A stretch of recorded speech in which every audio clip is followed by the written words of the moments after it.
Halo sobat sehat semua ya, selamat pagi. Assalamualaikum warahmatullahi wabarakatuh. Selamat datang di channel Info Sehat ya, dengan Dr. Pratono. Baik, untuk materi kali ini adalah terkait dengan komplikasi IMS ya. Kalau di tema yang lain, yang terdahulu kita pernah membahas terkait dengan IMS, nah sekarang komplikasi. Kenapa komplikasi ini penting ya? Karena IMS itu kalau tidak diobati dengan tuntas, maka akan menimbulkan penyakit lain yang lebih parah ya. Nah, maka simak video ini sampai tuntas ya, agar kita mendapatkan manfaatnya. Sebelum kita diskusi tentang komplikasi, mungkin ada baiknya kita bahas sedikit atau kita refresh sedikit terkait dengan IMS ya. Sekali lagi, IMS adalah infeksi menular seksual, yaitu infeksi yang ditularkan melalui hubungan seksual ya. Tapi ada juga melalui kontak kulit atau dari ibu ke bayi yang dikandungnya ya, atau ibu hamil kepada bayinya, yang terjadi pada proses kehamilan ya, pada proses melahirkan. Lalu penyebab penyakit IMS sendiri meliputi virus ya, bakteri, parasit, dan jamur. Lalu contoh-contohnya IMS adalah sifilis, gonore, klamidia, HIV ya, bisa juga hepatitis B, dan masih banyak lain. Halo sobat sehat, sebetulnya komplikasi ini bisa dicegah ya. Yang pertama adalah menggunakan kondom ya. Menggunakan kondom secara baik dan benar ya, apalagi yang merasa beresiko. Artinya beresiko adalah sering bergonta-ganti pasangan. Beberapa komplikasi dari IMS ini antara lain adalah, yang pertama adalah infertilitas atau kemandulan ya. Beberapa penyakit IMS bisa menyebabkan radang alat reproduksi ya, yaitu di alat reproduksinya, di saluran reproduksinya bisa terjadi penyumbatan ya, karena ini tidak diobati dengan baik ya. Pada perempuan bisa terjadi ada infeksi radang panggul ya. Radang panggul di mana dalam panggul tersebut ada uterus atau kandungan ya. Lalu di dalam rongga panggul tersebut ada salping atau indung telur. Nah, jika tidak diobati dengan tuntas maka akan terjadi radang. Nah, radang tersebut akan menyebabkan saluran reproduksi, rahim atau indung telurnya menjadi tidak normal, dan ini bisa menyebabkan terjadinya kemandulan. Komplikasi yang lain adalah ibu hamil yang IMS, maka infeksi tersebut bisa menularkan ke bayinya. Lalu bayi yang tertular IMS bisa terganggu kesehatannya ya, bisa terganggu tumbuh kembang dalam kandungan ya, ataupun bisa terjadi kehamilan prematur dan juga keguguran.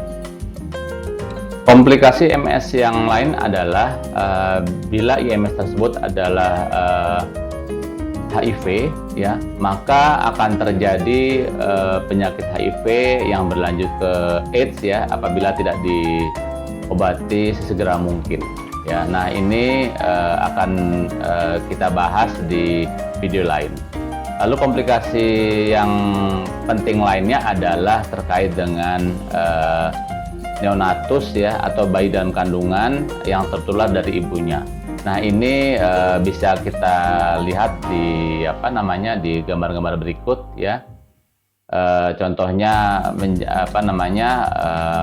adanya gangguan saraf pada bayi ya, sehingga bayi ketika lahir, ketika tumbuh kembang besar menjadi drama. Komplikasi IMS selanjutnya adalah kehamilan ektopik atau kehamilan di luar kandungan. Hal ini kenapa terjadi ya? Karena saluran reproduksi ya, yang seharusnya buah kehamilan itu tertanam dalam kandungan, dalam rahim, tetapi karena di dalam rahim artinya tidak baik kondisinya, maka buah kehamilan tersebut bisa tumbuh di luar dari kandungan. Contohnya adalah di saluran indung telur. Nah, kalau terjadi kehamilan di saluran indung telur, maka tumbuh kembangnya bayi atau janin dalam indung telur. Dalam kondisi tersebut, maka karena di indung telur atau di saluran indung telur itu adalah bukan tempat tumbuh kembang bayi, maka dalam beberapa waktu, misalnya 3 bulan kehamilan, maka bayi ataupun buah kehamilan tersebut akan membesar dan akhirnya gugur ya, keguguran. Untuk yang beresiko, jangan lupa juga melakukan tes rutin ya, mungkin per 2 bulan sekali atau per 3 bulan sekali ya. Lalu sebaiknya tidak bergonta-ganti pasangan atau setia pada satu pasangan ya. Tidak menggunakan jarum suntik bergantian ya.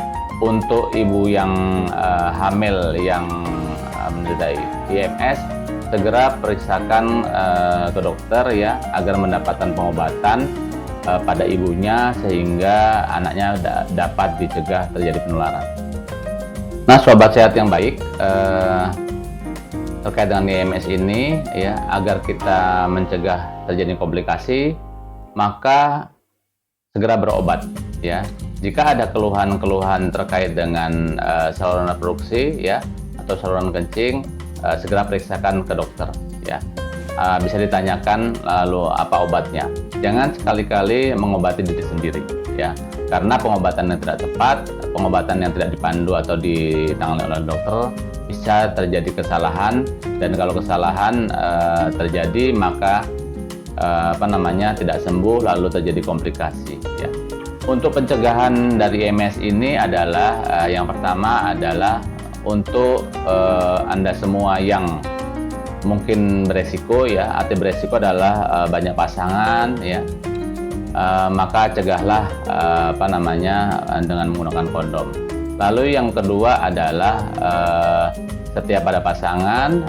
Yang ketiga adalah setiap ada keluhan di saluran kencing atau di saluran reproduksi, maka periksakan ya atau tes sedini mungkin. Jangan lupa juga edukasi pasangan atau ajak pasangan ketika kita menderita IMS, pasangan kita ajak juga untuk berobat. Karena apabila salah satu tidak diobatin karena kita